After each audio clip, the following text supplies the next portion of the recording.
ইংরেজি বছরটা যখন শেষ হয়, প্রথম জানুয়ারি যখন আসে, তখন তার আগে থেকে প্রত্যেক টেলিভিশন সেন্টার অথবা রেডিও সেন্টারে বিভিন্ন থেকে মনে হয় বড় বড় ঘটনাগুলোকে চিত্রিত করে দেখানো হয়। কিন্তু বাংলার ব্যাপারটাকে কেন জানি আমাদের খানিকটা অবহেলায় হয়তো বলবো, এই অবহেলার জন্য যে অনেক বড় বড় ঘটনা ঘটেছে আর কি, অথচ এই ঘটনাগুলো মানে ওই স্মরণ করিয়ে দেওয়ার মতো বহু ব্যবস্থা থাকা সত্ত্বেও কিন্তু স্মরণ করিয়ে দেওয়া হচ্ছে না, স্মরণ হচ্ছে না আমাদের আর কি। আর এমন সময়ে পহেলা বৈশাখ হয় যে ওই মাত্র কয়েকটা দিন, একটা দিন হয়তো শেষ চৈত্র, 30শে চৈত্র আর পহেলা বৈশাখ, তারপর কিন্তু ভুলে যায়।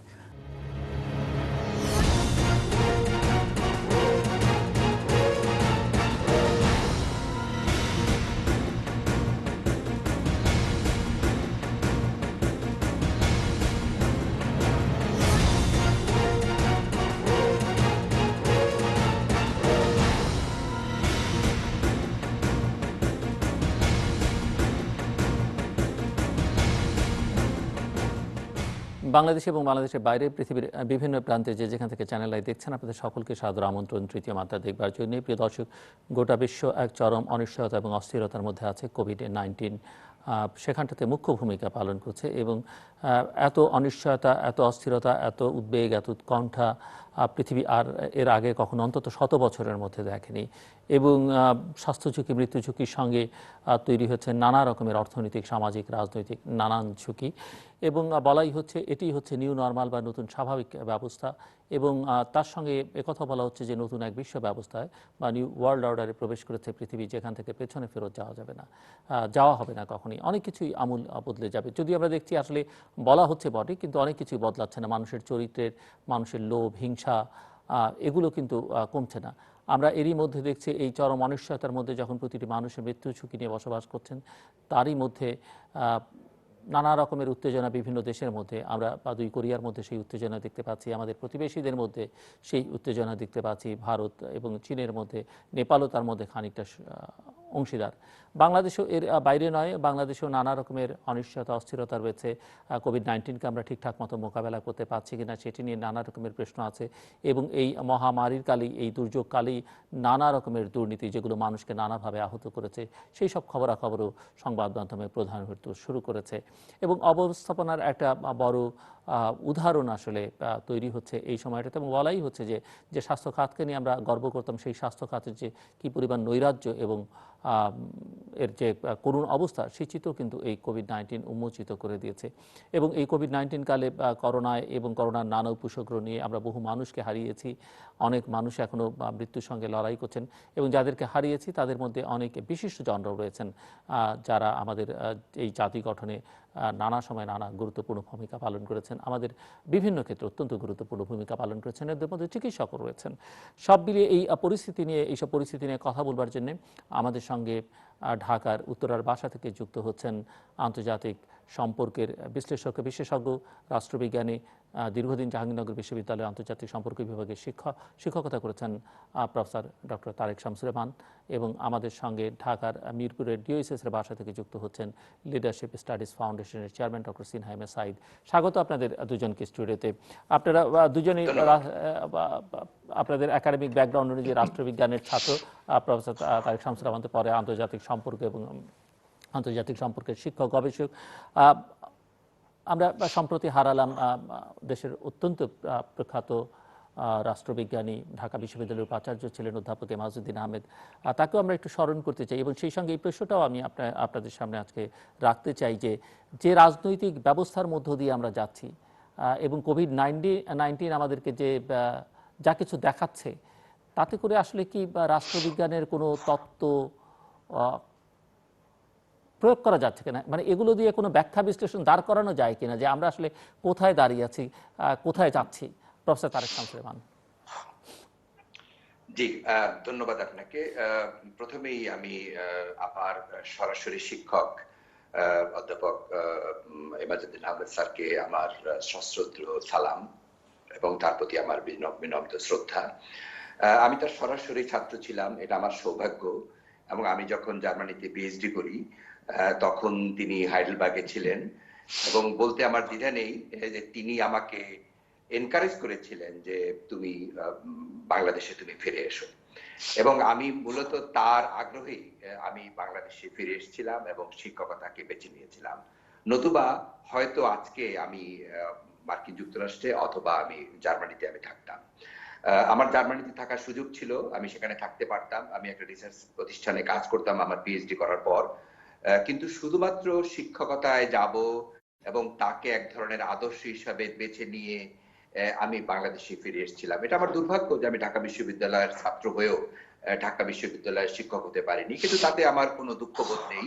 বরং আমি যে জাহাঙ্গীরনগর বিশ্ববিদ্যালয়ে প্রথমে রাষ্ট্রবিজ্ঞান, অর্থাৎ আমরা যেটাকে বলি সরকার ও রাজনীতি বিভাগ, এবং পরবর্তীতে আন্তর্জাতিক সম্পর্ক বিভাগ আমার উদ্যোগে প্রতিষ্ঠিত হয়েছে, তার পেছনের একটা বড় অবদান হচ্ছে অধ্যাপক এমাজউদ্দিন আহমেদের। তিনি আমাকে বারবার অনুপ্রেরণা জুগিয়েছেন, গবেষক আমাকে একজন ভালো গবেষক হতে তিনি উৎসাহ জোগাড় করেছেন। এবং আমার বলতে দ্বিধা নেই যে আমার অনেকগুলো বইয়ের মুখবন্ধ তিনি লিখে দিয়েছেন এবং স্বপ্রণোদিত হয়ে লিখে দিয়েছেন তিনি, এবং এটা আমার জন্য একটা বড় পাওয়া। এবং আমি দেখেছি যে একজন রাষ্ট্রবিজ্ঞানী হিসেবে তিনি বাংলাতে লিখতেন, এবং এইটাকেই আমি অনুসরণ করেছি। আমি দেখেছি যে সাধারণ পাঠকদের কাছে রাষ্ট্রবিজ্ঞান, আন্তর্জাতিক সম্পর্ক তুলে দেওয়ার যে বিষয়টা, আজকে এটার পেছনে যদি কাউকে বলতে হয়, আমার আমার আমার শ্রদ্ধেয় শিক্ষক অধ্যাপক এমাজউদ্দিন আহমেদ এর পর্যন্ত দায়ী। সুতরাং আজকে আমি স্মরণ করি। এবং সামরিকতন্ত্র, গণতন্ত্রের নিয়ে তার কাজ সেটি তো অনেকগুলো কাজ, আন্তর্জাতিকভাবে সমাদৃত। জি, সমানিত, জি জি, অনেকগুলো কাজ তার আছে। ডক্টর সিনহা আহমেদ সাঈদ। জি, তারেক ভাই যেটা বললেন, আমার এই শিক্ষকতা, তিনি আমার সরাসরি শিক্ষক ছিলেন এবং আমাদেরকে মেজর ফরেন গভর্নমেন্ট এসে পড়াতেন, এবং সম্ভবত তিনি পিএইচডি করেছেন, খুব বিলম্বে করেছেন সম্ভবত, যেটা জানি। তো তিনি যখন আমাদের ক্লাস নিতেন, তার সবচেয়ে বড় জিনিস হলো যে তার কথাবার্তা, আচার আচরণ, ব্যবহার। আমাদেরকে বলতেন বাপ্পু, অর্থাৎ সম্বন্ধটা দেখেন, পিতৃসুলভ একটা মনোভাব তার ছিল। এবং তিনি যখন ইউনিভার্সিটি বেরিয়ে আসলাম, বাপু, হ্যাঁ, যখন ইউনিভার্সিটি বেরিয়ে আসলাম, জজ যখন সে ভিসি হলো, প্রো ভিসি যখন ছিল, আমি তাকে দিন বাসা গেলাম, আমাকে আদর করে সে খাওয়া দাওয়া করালো। ভিসি বসে গেছিল, উডাতে ছিল সে ভাইস চ্যান্সেলর। সে তো যখন যেখানে ছিল, আমার সাথে তার একটা প্রতিনিয়ত সম্পর্ক ছিল। এই সম্পর্ক কারণ এটাই ছিল যে একটা তার সাথে দেখা করলে আমরা ফিল করতাম যে আমি আমার মানে পিতৃসুলভ কারোর সামনে আসতেছি। এবং যখনই যেতাম একই কথা বলতো, কিছু একটা করো, তোমরা যেভাবে যেখানে আছো, তোমরা অ্যাপ্লিকেন্ট পজিশনে আছো, তোমরা করো না, কে করবে? এই যে একটা উপদেশ বেরিয়ে আসার পরেই, এটাই ছিল বড় কথা। রাষ্ট্রবিজ্ঞানের কথা যেটা বললেন, সম্ভবত একটা এমাজউদ্দিন স্যারই প্রথম ব্যক্তি বাংলাদেশে যিনি রাষ্ট্রবিজ্ঞানী হিসেবে রাষ্ট্রবিজ্ঞানকে বাংলায় লেখে, বই লেখে তিনি একদম কলেজ লেভেলে নিয়ে গেছেন। সে মানে এমাজউদ্দিন স্যারের বই পড়ে রাষ্ট্রবিজ্ঞানের ছাত্র বোধহয় বাংলাদেশ পাওয়া যাবে না। সে বিশ্ববিদ্যালয় লেভেল শুরু করে কলেজ লেভেলে, এবং এই যে পৌরনীতি বলি যেটা আমরা, অর্থাৎ এমাজউদ্দিন স্যার রাষ্ট্রবিজ্ঞান এটা অবিচ্ছেদ্য বাংলাদেশে, কিন্তু বিচ্ছিন্ন করা যাবে না। কিন্তু বাংলাদেশে যেই রাষ্ট্রবিজ্ঞান পড়েছে, আপনি জিজ্ঞেস করেন কার নাম, এই নামটা প্রতি চলে আসবে। এই যে নামটা চলে আসবে, যেমন সর্দার ফজলুল নাম আসবে কিন্তু তার বিভিন্ন বইয়ের কারণে, কিন্তু হ্যাঁ, তার বইয়ের, তার তো বিখ্যাত রিপাবলিকের তর্জমা যেটা করেছেন সে। এবং এই সমস্ত কারণে বলি যে আপনি দ্বিতীয় কথা যেটা বললেন যে রাষ্ট্রবিজ্ঞানের প্রেক্ষাপটে যেটা বললেন, আমি বলছি যে কোনো তত্ত্ব এখন আসলে আমাদের সমাজ রাষ্ট্রে আমি খুব দুঃখ নিয়ে বলছি, তারেক ভাই তো গবেষণাতে আছেন। আমি ইন্টারন্যাশনাল পলিটিক্যাল সায়েন্স রিভিউতে আমার একটা লেখা বেরিয়েছিল বেশ আগে, political scientist case of Bangladesh. আমি এই লেখাটা লিখেছিলাম ডক্টর জিল্লুর রহমান স্যার, নাম করা রাষ্ট্রবিজ্ঞানী। আমি তার সাথে কথা বলে, হ্যাঁ, আপনি টকশোতে এসেছিল, আমার সাথেও করেছিলাম। আমি তাকে দুঃখ করে বলছি, স্যার আপনারা তো কোনো কাজ করতেছেন না, বলে করছি না, আমি দুঃখে লিখলাম এটা, এবং সেখানে ছাপানো হলো। কিন্তু সেইখানে আমার যে প্রশ্নটা ছিল যে বাংলাদেশের যে স্বাধীনতার পরে যে সংকট দেখা দিল, এই সংকটের ভিতরে রাষ্ট্রবিজ্ঞানীরা অনেক দর্শন করতে পারতেন। কারণ পাকিস্তানের দেখেন, পাকিস্তানের ইতিহাসে যখন বলা হয়, জিডব্লিউ চৌধুরী যখন বলেন পাকিস্তানের বিজ্ঞান ল্যাবরেটরি ফর পলিটিক্যাল রিসার্চ, আমার তো মনে ছিল স্বাধীন বাংলাদেশের রাষ্ট্রবিজ্ঞানীদের অনেক তথ্য বেরিয়ে আসতো, যে কারণে রুশুর জন্ম হলো, যে কারণে আপনার হবসের জন্ম হলো, ম্যাকিয়াভেলির জন্ম হলো, কিন্তু বাংলাদেশে কেন আসলো না? এর পিছনে একটা কারণ ছিল একটাই, যে বাংলাদেশের রাষ্ট্রবিজ্ঞানীরা বুঝে না বুঝে, সচেতন অসচেতনে দ্বিধা বিভক্ত হয়ে গেল রাজনৈতিকভাবে। সে যে কারণে একটা দল ক্ষমতা আসে, আরেকটা দল তাকে শত্রু মনে করতো।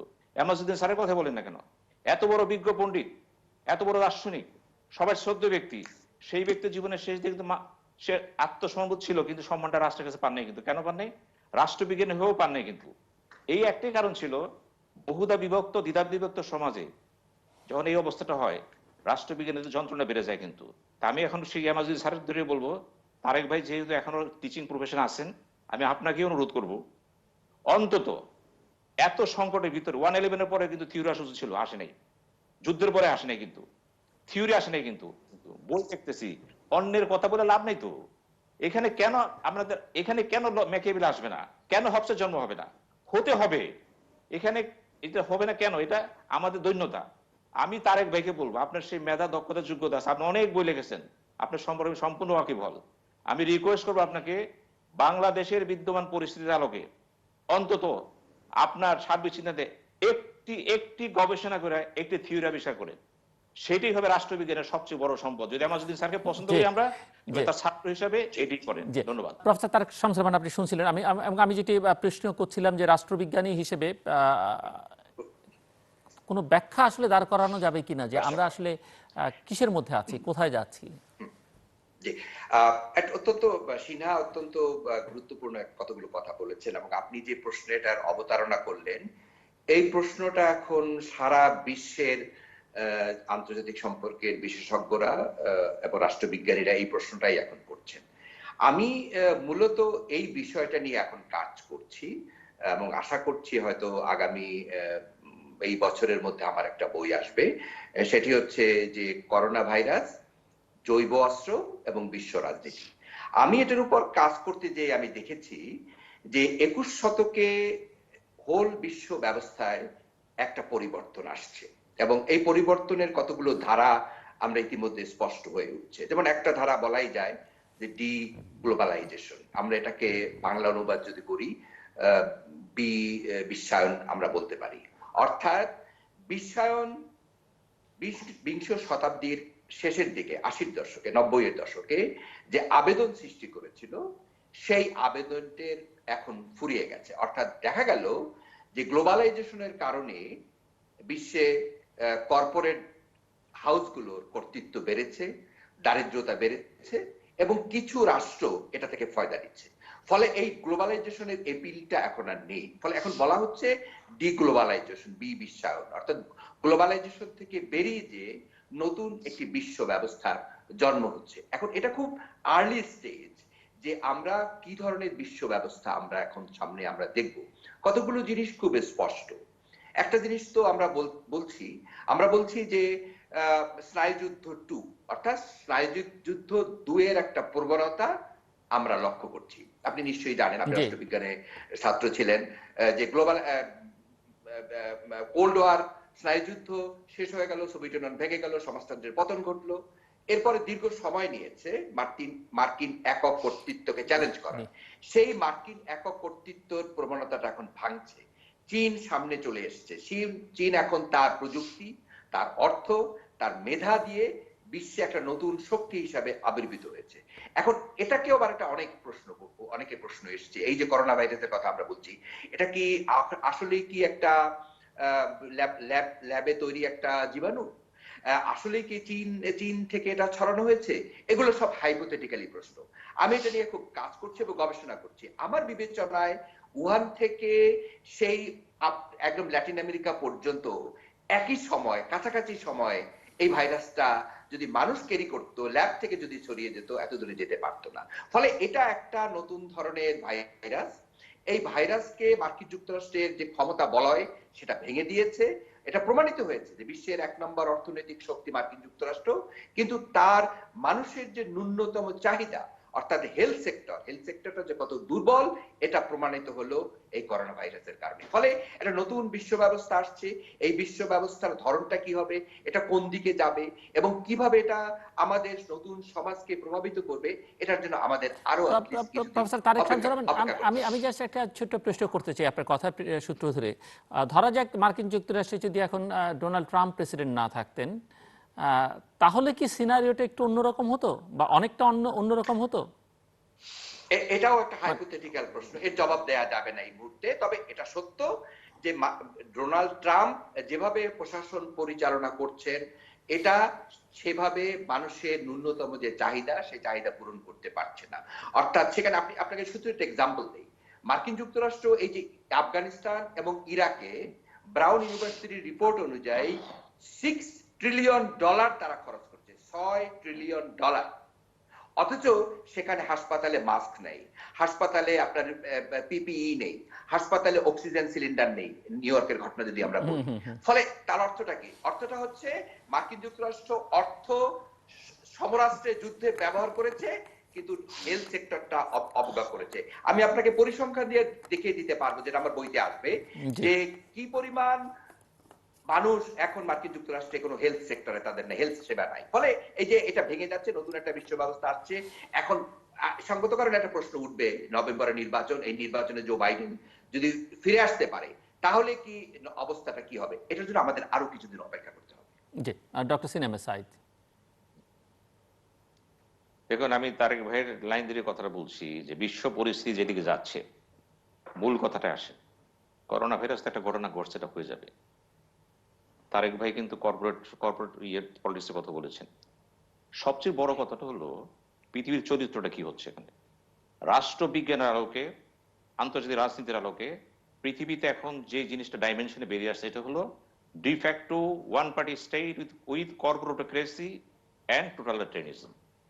এটা হচ্ছে আগামী দিনের পৃথিবীর চিত্র।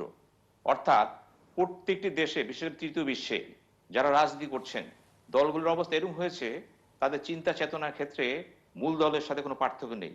যেমন ধরেন উদাহরণস্বরূপ বলি, নেপালে দেখান, বাংলাদেশে দেখান, পাকিস্তানে দেখান, যারা ক্ষমতায় আছেন তাদের যে রাজনৈতিক বৈশিষ্ট্যটা, approach, strategy, implementation, vision, mission, এগুলোর সাথে কিন্তু বিরোধী দলের বেসিক কোনো ডিফারেন্স নাই। কিন্তু 19 দফা বলেন, 18 দফা বলেন, আর বর্তমান সরকার দফায় বলেন, দফাগুলো কিন্তু দফার মধ্যে সীমাবদ্ধ, কিন্তু কর্মসূচি কি?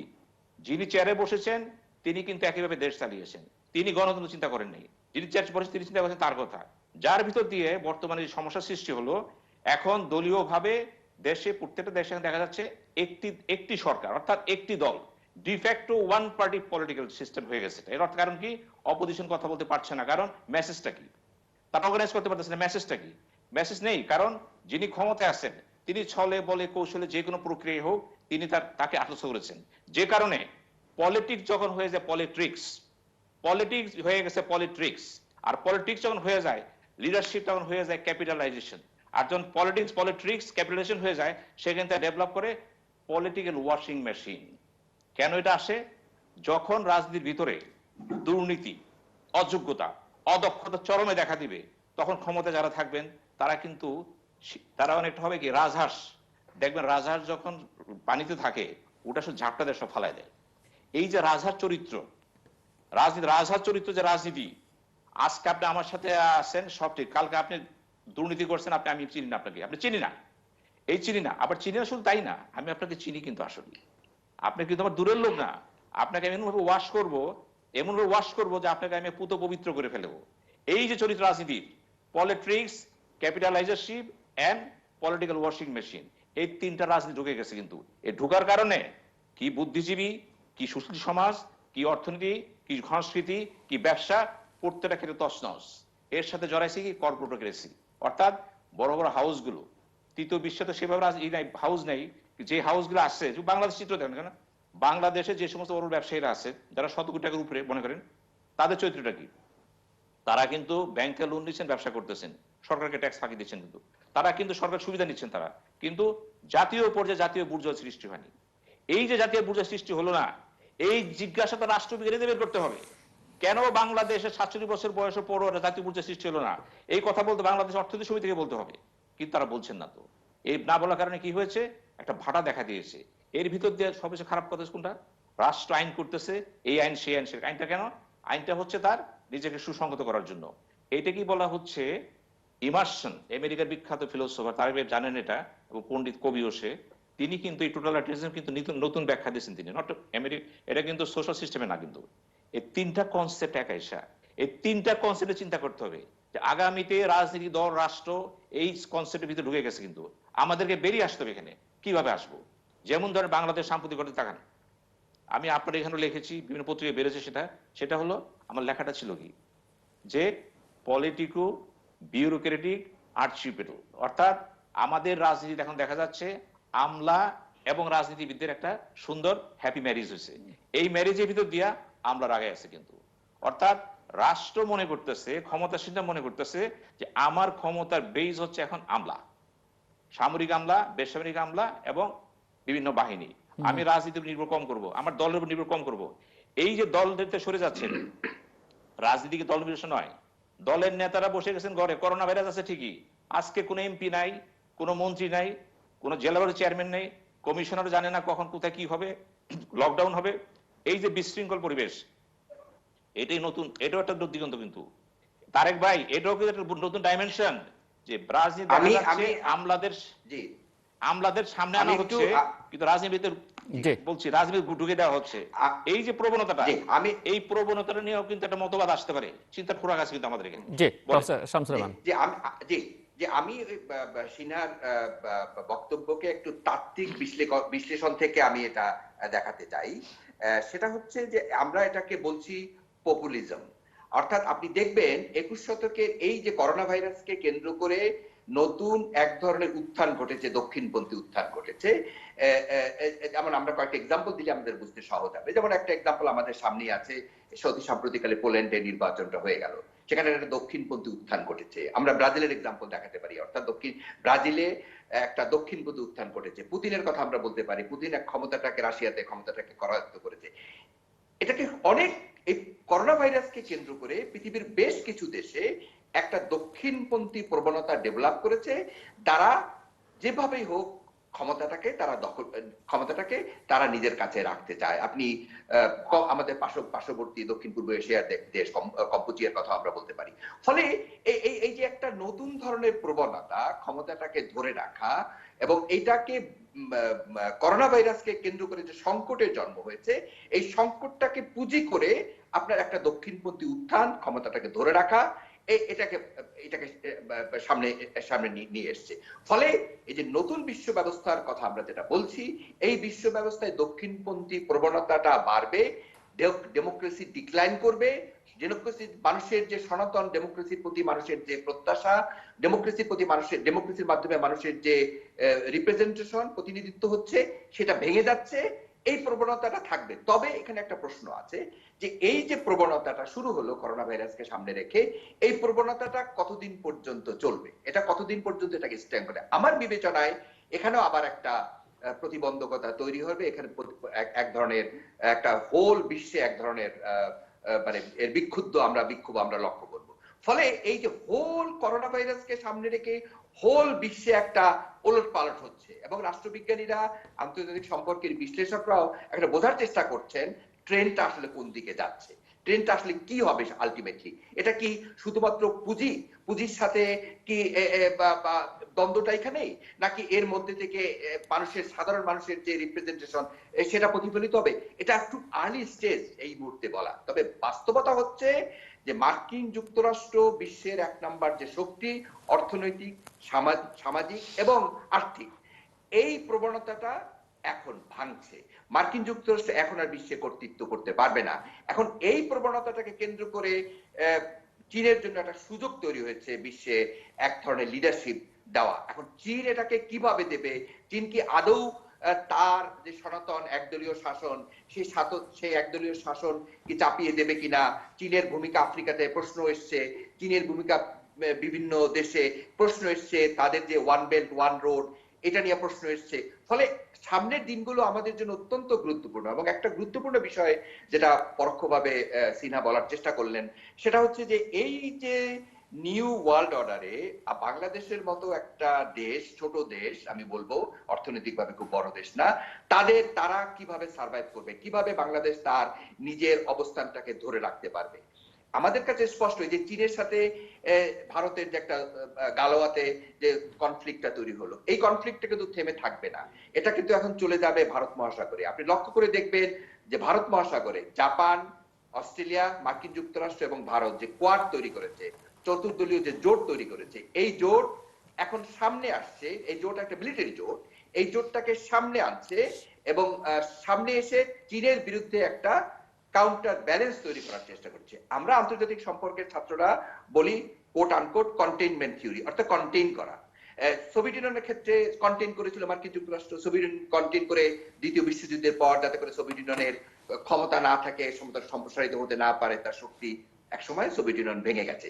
কিন্তু চীনের ব্যাপারেও তারা একই স্ট্র্যাটেজি নিয়ে তারা আগাচ্ছে। আপনি দেখবেন গালোয়ানের যে ঘটনাটা ঘটলো, তার পেছনে কিন্তু একটা সুদূর প্রসারী একটা স্ট্র্যাটেজির ফল। সেখানে আপনি দেখবেন তিব্বতের প্রশ্ন আছে, সেখানে আপনি দেখবেন উইগরের প্রশ্ন আছে, এবং তিব্বত কিন্তু গালোয়ান উপত্যকা থেকে খুব বেশি দূরে নয়। ফলে এগুলো কিন্তু সামনে আগামী দিনগুলোতে আরো স্পষ্ট হবে। চীনের সাথে মার্কিন যুক্তরাষ্ট্রের দ্বন্দ্ব, ভারত মহাসাগরে এই দুই শক্তির প্রতিযোগিতা, সেখানে ভারতের অবস্থান, এগুলো আমাদেরকে ভাবিত করবে। এবং আমরা বাংলাদেশের জন্য এটা এক ধরনের একটা এক্সাম্পল যে আমরা আমাদের অবস্থানটাকে আমরা কিভাবে ধরে রাখবো। নতুন বিশ্ব ব্যবস্থার এটা একটা এক ধরনের কি বলে যে রিফ্লেকশন হচ্ছে। এটা আস্তে আস্তে কোন পর্যায়ে যাবে আমরা সেটা জানি না এই মুহূর্তে। তো এই যে মার্কিন যুক্তরাষ্ট্রের সঙ্গে যে প্রতিযোগিতায় আপনি বলছেন চীনের কথা, চীন কি সেখানটাতে এককভাবে সেই জায়গাটা নিয়ে নিবে, না তারও একটা ইউরোপে বা আমেরিকার অন্যান্য অঞ্চল থেকে আরো কিছু মিত্র সে পাবে এই লড়াইয়ে? জি, এখানে একটা জিনিস তো খুব স্পষ্ট, সেটা হচ্ছে যে চীন আর্থিকভাবে অত্যন্ত শক্তিশালী একটা দেশ। কিন্তু চীনের এক ধরনের রক্ষণশীলতা, যেটি খানিকটা আপনি উল্লেখ করছিলেন, তার রাজনৈতিক ব্যবস্থা, তার রক্ষণশীলতা, তার সংকীর্ণতা আছে আছে আছে, এটা অস্বীকার করা যাবে না, হোল ওয়ার্ল্ড এটা জানে। কিন্তু আপনি আবার এটাও দেখবেন যে চীন আফ্রিকাতে একটা বিশাল কোট আনকোট কলোনি গড়ে তুলছে। আপনি চীনের ইতিহাস, আফ্রিকার ইতিহাস আমি স্টাডি করে দেখেছি, আফ্রিকার সাম্প্রতিককালে চীনের সাথে রিলেশনটাকে আমি স্টাডি করে দেখেছি। সেখানে চীনের যে বিশাল বিনিয়োগ, চীনের যে বিশাল ইনফ্রাস্ট্রাকচার ডেভেলপমেন্ট, এগুলো কিন্তু মানুষ অ্যাট্রাক্ট করছে। কিরকম? সেখানে তারা হাসপাতাল তৈরি করছে, সেখানে তারা রাস্তাঘাট তৈরি করছে, সেখানে তারা তেল উত্তোলন করছে। কেন? বিকজ ইনফ্রাস্ট্রাকচার ডেভেলপমেন্ট করে আফ্রিকার মানুষদেরকে তারা হেল্প করছে। ফলে আফ্রিকার মানুষ কিন্তু বেনিফিটেড হচ্ছে। চীনের অর্থ যাই হোক, এটা তারা বেনিফিটেড হচ্ছে। প্রশ্নটা হচ্ছে সেখানে তারা বেনিফিটেড হচ্ছে। আমি কিছুক্ষণ আগে যে ওয়ান বেল্ট ওয়ান রোডের কথা বলছিলাম, 61টা দেশকে চীন কানেক্ট করছে। এই 61টা দেশকে নিয়ে চীন একটা বিশাল একটা বলয় তৈরি করতে চাচ্ছে। এটাই হচ্ছে মার্কিন যুক্তরাষ্ট্রের চিন্তার কারণ। এই যে আজকে আমরা কনস্পিরেসি থিওরির কথা বলতেছি এখন, যে এই যে করোনা ভাইরাসটা যে কনস্পিরেসি থিওরির একটা অংশ কিনা, এগুলোও কিন্তু সামনে চলে আসবে আগামীতে। অর্থাৎ আমি যেটা বলতে চাচ্ছি যে চীন এককভাবে বিশ্বে একটি শক্তি হিসেবে দাঁড়িয়ে যাচ্ছে, এটাকে ভেঙে দাও, চীনকে কন্টেইন করো, চীনকে চারিদিক থেকে ঘিরে ফেলো, 10টা চীনের জন্ম দাও, যেটা সোভিয়েত ইউনিয়ন ভেঙে এখন অনেকগুলো রাষ্ট্রের জন্ম হয়েছে। ফলে এই যে স্ট্র্যাটেজিগুলো আপাত দৃষ্টিতে মনে হবে অনেক সুদূর প্রসারী, বাট টাইম হ্যাজ কাম। হয়তো আস্তে আস্তে আগামী দিনগুলোতে দেখবেন এটা আরো বিস্তৃত হবে, স্পষ্ট হবে। ডক্টর সিনহা, এবং এর সঙ্গে যদি আমরা বাংলাদেশকে যুক্ত করে দিতে চাই, বিশেষ করে এই অঞ্চলে তো আমরা দেখতেই পাচ্ছি চীন এবং ভারতের মধ্যে যে বৈরিতা, এবং সেখানটাতে মার্কিন যুক্তরাষ্ট্রেরও এক ধরনের প্রত্যক্ষ বা পরোক্ষ ভূমিকা রয়েছে। সব মিলিয়ে বাংলাদেশকেও এই জায়গাটাতে আঞ্চলিকভাবে বা বাংলাদেশের অভ্যন্তরীণ স্বার্থে তার বৈদেশিক শত্রু মিত্র নির্ধারণে তার ভূমিকা, সেই জায়গায় আসলে কি দেখছেন আপনি? চীন এখন যে কাজটি করতেছে, চীন কিন্তু এখন কমিউনিজম মতবাদ নিয়ে যাচ্ছে না। কিন্তু শি জিনপিং কিন্তু ক্ষমতা আসার পরে কিন্তু সে মাওসেতুং নিয়ে কথা বলেনি। সে কথা বলছে কাকে দিয়ে? একজন দার্শনিক পণ্ডিত নিয়ে কথা বলতেছে, এবং তার নামে বিভিন্ন জায়গায় সেই পর্যন্ত প্রায় 100 দেশে ইনস্টিটিউট করা হয়েছে। তাহলে চীন এখন চেষ্টা করতেছে কমিউনিজমের তকমা নয়, কনফুসিয়াসের যে নতুন মতবাদ সে নিয়ে আসতেছে, কিন্তু যাতে মানবতা দেখাতে পারে, সেটা ইউনিভার্সাল কনসেপ্ট আনতে পারে। এই চীন কিন্তু এটা চাচ্ছে না যে আমি সব দেশে কমিউনিজম আমদানি রপ্তানি করবো না, তা না। সে কমিউনিজম কথা বলতেছে না। কিন্তু বাংলাদেশ ইলেকশনের পরে সে কি বললো দেখেন, নির্বাচনের পরদিন সে যে স্টেটমেন্টটা দিল তার প্রেস থেকে, সেটাকে বললো বাংলাদেশে পশ্চিমা বিশ্বের রাজনীতির ব্যবস্থা ফেল করেছে।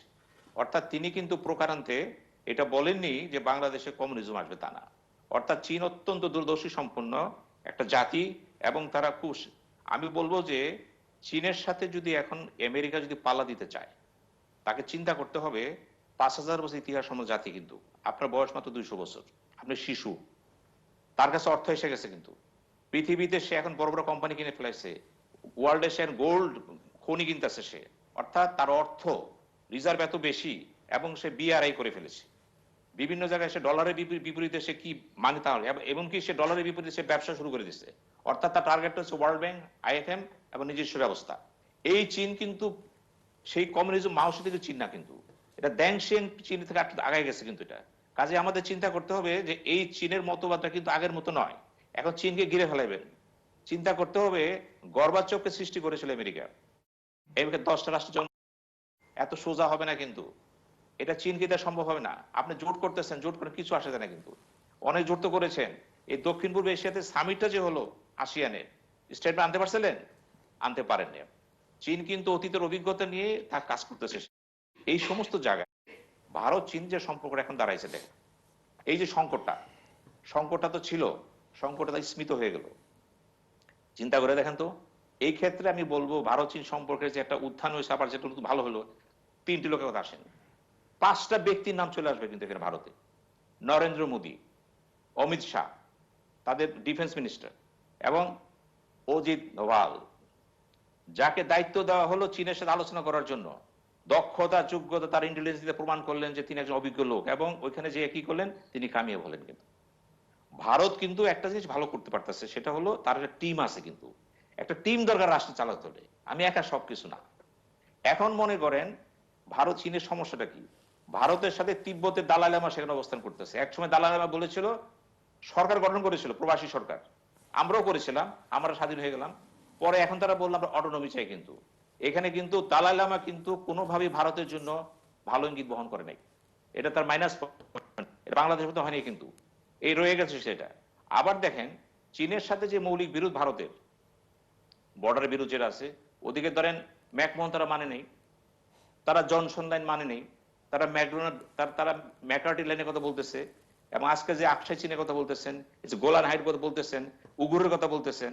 এর কারণটা কি ছিল দেখেন, যখন নরেন্দ্র মোদী 370 ধারাটা বাতিল করলেন, বাতিল করার পরে তিনি 3টা ইউনিট সৃষ্টি করলেন, জম্মু কাশ্মীর, কাশ্মীর মুসলমানদের একটা, হিন্দুদের একটা, আর বৌদ্ধদের একটা। এইখানেই কিন্তু নরেন্দ্র মোদী, বলবো আমি, রাজনীতি বিরাট একটা ভুল করে ফেলেছেন। এখানে স্বীকার করেন না, ইতিহাস প্রমাণ করবে। তারেক ভাই, রাষ্ট্রবিজ্ঞানের আলোকে জিনিসগুলো বিশ্লেষণের প্রয়োজন আছে। কিন্তু একটা বৌদ্ধের সৃষ্টি করেছেন কার সামনে? ওই চীনের সাথে। খুব ভালো কাজ করেছেন তো আপনি, কারণ বুদ্ধিমান লোকেরা এত বুদ্ধি করে। আইনস্টাইন দেখেন, আইনস্টাইন একসময় একটা খাঁচা তৈরি করতেছিল, তো একটা ভদ্রলোক এসে বললো যে পণ্ডিত, তুমি যে খাঁচা তৈরি করতেছো, 2টা মুখ কেন? বলে একটা দা মা ঢুকবে, বাচ্চা ঢুকবে, থাকবে কোথায়? এক জায়গায় থাকবে। এক জায়গায় যখন থাকবে, মুখ 2টা কেন? তখন আইনস্টাইন তাকায় বললো, ইউ আর ইন্টেলিজেন্ট। তো ভারতের ফরেন পলিসিতে দেখেন, ফরেন পলিসি যখন উগ্রবাদে চলে যায়, ভুলভ্রান্ত হতে থাকবে। এই 370 ধারা কিন্তু ভারতের জন্য শুভ নয়। এই 300, বিশেষ করে লাদাখকে যখন আপনি বদ্ধিশ করে ফেলালেন, ওদিকে তো উগ্র মুসলমানদের।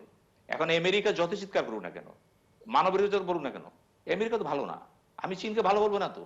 চীন এখন দক্ষিণ এশিয়াতে যে খেলাটা খেলতেছে, নেপালকে সাথ করছে, ভুটানও যায় অবস্থা, মালদ্বীপ খেলাধুলা করতেছে, শ্রীলঙ্কা তো অল বলেছে, সামনে আছে পাকিস্তান, তো তার হয়ে গেছে, অর্থাৎ অদৃশ্য ভাবে। এই যে একটা অদৃশ্য অ্যালায়েন্স, আজকে চীনের বড় সুবিধা কি, বাংলাদেশ কিন্তু দেখেন আসতেছি অদৃশ্য, ছোট করতে হবে।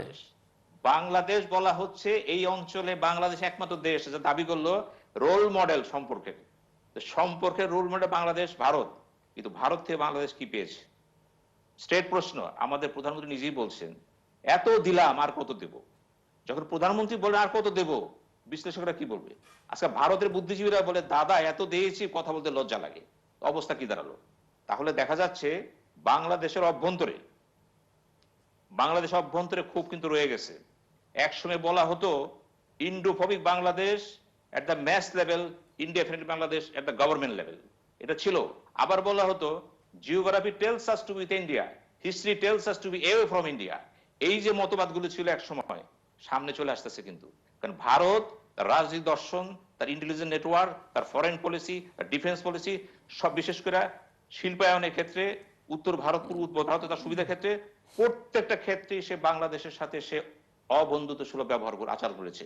এবং তাদের কথাবার্তা, আচরণ, ব্যবহার, ইভেন কি আপনাকে যে $4-5 বিলিয়ন সাহায্য দিল, সেই সাহায্যের ক্ষেত্রে ইয়াডিতে ফাইল আছে, দেখেন কি সমস্ত শর্ত আরোপ করছে তারা। তাদের কন্ট্রাক্টর আসবে, তারা লোক আনতে পারবে, অর্থাৎ একেবারে মনে হচ্ছে মানে এমন কিছু ঘটাই দিচ্ছে। অর্থাৎ ভারত যদি সুযোগ পেত এখানে, তাহলে রাশিয়াকে ছাড়াই যেত। সেই ক্ষেত্রে আসেন এখন বাংলাদেশ কি করবে? বাংলাদেশ তো দাবি করতেছে রোল মডেল। এই ক্ষেত্রে বাংলাদেশের জন্য সামনে একটা কিন্তু পথ আছে। আমি ধন্যবাদ দেই সরকার একটা মারাত্মক কাজ করে ফেলেছে। কিন্তু আপনি যখন বললেন, পররাষ্ট্রমন্ত্রী বললো আমরা কারো সাথেও নাই, যখন কারো সাথেও নাই এর অর্থ হলো আপনি কিন্তু রোল মডেলে ছিলেন, আপনি সরে গেলেন, কিন্তু আপনি কিন্তু চীনের পক্ষে চলে আসছেন। এই যে দেখেন স্লাইডিং করতেছেন আপনি, দেখার ব্যাপার হচ্ছে বাংলাদেশ সরকার, বর্তমান সরকার, ইচ্ছে হোক অনিচ্ছে হোক, ঐতিহাসিক কারণে হোক, ভৌগোলিক কারণে হোক, তিক্ততার কারণে হোক, ফরেন পলিসির কারণে হোক, যাই কিছু হোক না কেন, ধীরে ধীরে আস্তে আস্তে চীনমুখী হয়ে যাচ্ছে। এবং একটা সময় কি হবে, মায়ানমারের সাথে বাংলাদেশ সম্পর্কটা ভালো হয়ে যাবে, মায়ানমারের সাথে চীনের বর্ডার আছে, মায়ানমারের সাথে আমাদের বর্ডার আছে, যদি এই লাস্টটা লিঙ্ক ওপেন হয়ে যায় সেই খেলাটা হবে সামনে। এবং সেই খেলায় বাংলাদেশ কি করবে, আজ পর্যন্ত কিন্তু প্রধানমন্ত্রী দক্ষতা পরিচয় দিয়েছেন, এখনো কিন্তু ব্যালেন্সটা টলমলো, কিন্তু টলমলো দিয়েছেন। আগামীতে কিন্তু এই ব্যালেন্স থাকবে না, থাকবে না, থাকবে। ডক্টর তারেক শামসুর রহমান, আমাদের খুব কারেক্টলি বাংলাদেশের যে পররাষ্ট্র নীতি খুব কারেক্টলি ফলো করা হচ্ছে, যে একটা ব্যালেন্সিং অ্যাক্ট, অর্থাৎ টিল্টিং টুয়ার্ডস নান, কারো প্রতি ঝুঁকে পড়ার প্রবণতা না। ভারত আমাদের প্রতিবেশী, চীন আমাদের নিকট প্রতিবেশী, দুটো দেশই আমাদের পররাষ্ট্র নীতির জন্য অত্যন্ত গুরুত্বপূর্ণ। বিকজ আমাদের প্রধানমন্ত্রী শেখ হাসিনার যে একটা দূরভিসন্ধি, তার যে একটা নীতি, সেটা নীতির একটা অন্যতম একটা অবদান হচ্ছে তিনি উন্নয়নকে প্রায়োরিটি দিচ্ছেন, অগ্রাধিকার দিচ্ছেন। তো এই অগ্রাধিকারের জন্য আপনাকে সাহায্য দরকার, বিনিয়োগ দরকার, এবং সেক্ষেত্রে বিনিয়োগটা চীন থেকে, সবচেয়ে বেশি বিনিয়োগ চীন থেকে আসতে পারে। ফলে তিনি চীনকে হস্টাইল করছেন না, চীনকে তার প্রয়োজন, ঠিক তেমনি ভারতকে আমাদের প্রয়োজন, তার সাথে আমাদের পার্শ্ববর্তী দেশে আমাদের সাথে তার দীর্ঘ ঐতিহাসিক সম্পর্ক আছে। ফলে দুটো দেশকে সাথে নিয়ে আমরা সামনে চলে যেতে চাই এবং আমাদের উন্নয়ন প্রক্রিয়াটাকে হাইলাইট করতে চাই। আমাদের প্রায়োরিটি হচ্ছে উন্নয়ন। আমাদের কতগুলো সেক্টর আইডেন্টিফাই করা হয়েছে, কোথায় কোথায় আমরা কি করব, বিদ্যুৎ থেকে শুরু করে জ্বালানি ইত্যাদি ইত্যাদি। ফলে এগুলো সবকিছু ক্ষেত্রে আমাদের চীনকে যেমন প্রয়োজন আছে, ভারতকে তেমনি প্রয়োজন আছে। সেই জন্যই এই বর্তমান সরকারের যে নীতি, যে ব্যালেন্সিং করা, দুটো দেশকে সমানভাবে গুরুত্ব দেওয়া, এবং সেই গুরুত্ব দিয়েই আমরা চলে যাচ্ছি। এক্ষেত্রে আমরা কোনো অবস্থাতেই একটা দেশের প্রতি ঝুঁকবো না, সেটা ভারত হতে পারে, সেটা চীনও হতে পারে, সেটা আমাদের জন্য মঙ্গল বয়ে আনবে না। এটাই হচ্ছে আমাদের এই 21 শতকের পররাষ্ট্রনীতির একটা অন্যতম বৈশিষ্ট্য, এবং এটাকেই ধরে রাখতে হবে। চীন বড় শক্তি নিঃসন্দেহে, আমাদের তার থেকে আমরা বেনিফিটেড হচ্ছি বিভিন্ন সেক্টরে, অর্থনীতির ক্ষেত্রে, ডেভেলপমেন্টে, বিনিয়োগে। আবার ঠিক ভারতকে আমাদের প্রয়োজন আছে, আমাদের পার্শ্ববর্তী দেশ থেকে তাদের যে সাপ্লাই গুলো আমাদের দেশে আসে সেটা আমরা অস্বীকার করতে পারি না, আমাদের ডেভেলপমেন্ট সেক্টরে এই কাজগুলো প্রয়োজন আছে আমাদের। ফলে এই দুটো দেশকে ব্যালেন্স করেই আমাদের সামনের দিনগুলোতে এগিয়ে যেতে হবে। ফলে আমাদের এই যে টেন্ডেন্সি এবং এই যে পররাষ্ট্রনীতির এই যে দিকটা, এই দিকটা হচ্ছে একটা নতুন একটা দিক, এবং এই দিকটা আমাদেরকে ধরে রাখতে হবে যাতে করে আমরা একমুখী কোনো দিকের দিকে ঝুঁকে না পড়ি। আমাকে আধা সেকেন্ড সময় দেওয়া যাবে? আধা সেকেন্ড। আমি তারেক ভাইয়ের কথা নিয়ে বলতেছি আদর্শিকভাবে কারো প্রতি শত্রুতা নয়, সবার প্রতি বন্ধুত্ব সম্পর্ক, এটার আদর্শিক কথাবার্তা। বাস্তবতা হচ্ছে চীনের সাথে ভারতের সম্পর্কে তো বাংলাদেশের পক্ষে একটা পর্যায়ে এসে ব্যালেন্স করা বাস্তবতা নিরিখে। কিন্তু যে প্রশ্নটা আপনি তুললেন, আধা সেকেন্ড, আমি আরেকটু সময় বাড়াচ্ছি, মিনিট খানেক। সেটা হচ্ছে যে আপনি বলছেন যে বাংলাদেশকে এখন চীনের দিকে ঝুঁকে পড়তে হচ্ছে। বাংলাদেশের বাস্তবতায় আমরা তো গত কয়েক বছর ধরে বা এক দশকের বেশি সময় ধরে লক্ষ্য করছি, বা 2 দশকই বলতে পারি, একটা পলিটিক্যাল সার্কেলে এরকম একটা ধারণার সুপ্রতিষ্ঠিত যে ভারতকে বাদ দিয়ে আসলে বাংলাদেশে ক্ষমতায় থাকা বা ক্ষমতায় যাওয়া যাবে না। তো বাংলাদেশের রাজনীতিতে এরকম একটা ধারণা সুপ্রতিষ্ঠিত। ভারতকে অসন্তুষ্ট করে আসলে একেবারে পুরোপুরি চীনের দিকে ঝুঁকে পড়ে পড়লে, আপনার কথা আমি বুঝতে পেরেছি, পুরোপুরি যাবেন না আপনি, ভারতকে করে যাবে না, আপনার সাথে আমি একমত। 2014 সালের পরে প্রধানমন্ত্রীকে শুভেচ্ছা জানানোর জন্য চীন ভারত দুজনে কিন্তু প্রতিযোগিতা করছে একটা, কিন্তু এর আগে ছিল না। কিন্তু চীন কিন্তু কখনো বাংলাদেশের রাজনীতিতে সরাসরি আসে নাই। 2018 সালের পরে কিন্তু চীন সরাসরি হয়ে গেল, দেখার ব্যাপার আছে। এই চীন আগে চীন না, সুতরাং সে যখন পিকচারে চলে আসে রাজনৈতিক ভাবে, পলিটিক্যাল ইন্টারভেনশন হয়ে গেছে কিন্তু এখানে। তার এই স্টেজে আপনাকে দেখতে হবে দুইটা শক্তির সাথে, আমরা তো ক্ষুদ্র দেশ, ছোট দেশ, এই দুই মহারথীর সাথে ব্যালেন্স শব্দটা কিন্তু ব্যাপক শব্দ ইউজ করে, আর্থিক, সামাজিক, সামরিক, আমরা কিন্তু ব্যালেন্স করার পর্যায়ে নাই। হয় আমাকে ভারতমুখী হইতে অর্থাৎ 51-49 ধরেন, হয় 60% ভারত, 40% চীন, সেটাও লাভ আছে কিন্তু, অর্থাৎ আমি একমুখী না। কিন্তু ব্যালেন্স যদি অর্থনীতি যদি এই যে আমি আমার স্ট্যাটাস কোতে সরে যেতে চাই।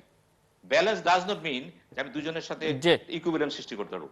এটা নয়, এটা ফরেন পরিস্থিতি হবে না বাংলাদেশের আলোকে। ডক্টর তারেক শামসুর রহমান, আমাকে আমাদের শেষ করতে হবে। না, আমি আমি সিনিয়র বক্তব্যের ঠিক আমি মানতে পারছি না। আসলে আমাদের প্রায়োরিটি হচ্ছে আমার ন্যাশনাল ইন্টারেস্ট, আমার জাতীয় স্বার্থ যেখানে অগ্রাধিকার পাবে সেটা বিবেচনায় নিয়েই আমি ভারতের সাথে এবং চীনের সাথে আমরা সম্পর্ক করব, এবং ব্যালেন্স করা সম্ভব। এটা প্রধানমন্ত্রী শেখ হাসিনার ফরেন পলিসি দেখিয়েছেন, এটা ব্যালেন্স করা সম্ভব। তিনি চীনে গেছেন, তিনি ভারতেও গেছেন, কিন্তু কখনো কোনো দিকে ঝুঁকে যাননি। এইটি হচ্ছে কারেক্ট পলিসি, এবং এই পলিসিটাই আপনাকে ধরে রাখতে হবে, জি তাহলেই আপনার অর্জনটা পারবেন, অর্জন করতে অনেক পারবেন। অনেক অনেক ধন্যবাদ প্রফেসর ডক্টর তারেক শামসুর রহমান এবং ডক্টর সিনহা আহমেদ সাঈদ। দর্শক, কথা হচ্ছিল কোভিড-19 জাতীয় এবং আন্তর্জাতিক রাজনীতি, নানান সম্পর্ক নিয়ে, বিশ্ব পরিস্থিতি নিয়ে, এবং আসলে কি দাঁড়াবে সেটি বোঝার জন্য কোভিড-19 আমাদেরকে কদ্দূর তার সঙ্গে বসবাসের জন্য টেনে নিয়ে যাবে সেটি দেখতে হবে।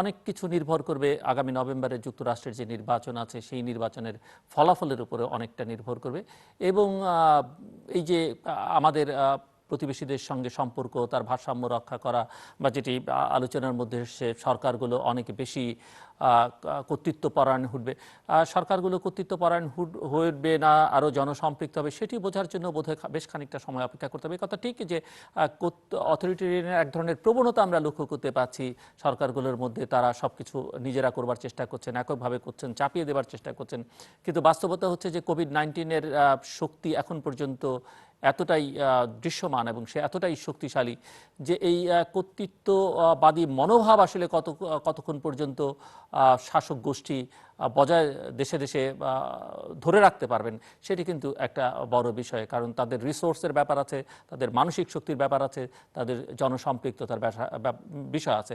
কাজে এগুলো বুঝবার জন্য আমাদের আসলে আরও বেশ খানিকটা সময় দিতে হবে। তবে বসে থাকলে চলবে না, এগুলো নিয়ে গবেষণা করতে হবে, জ্ঞান অর্জনের চেষ্টা করতে হবে, এবং সেগুলো বিশ্লেষণের চেষ্টাও চালিয়ে যেতে হবে। সকল বিশ্লেষণ ব্যাখ্যা হয়তো প্রমাণিত নাও হতে পারে বা যথার্থ নাও হতে পারে, কিন্তু এই চর্চাটা অব্যাহত রাখতে হবে। দর্শক, আমাদের সঙ্গে থাকবার জন্য অসংখ্য ধন্যবাদ। আপনাদের সবার জন্য শুভকামনা, নিরাপদে থাকুন এবং ঘরে থাকুন।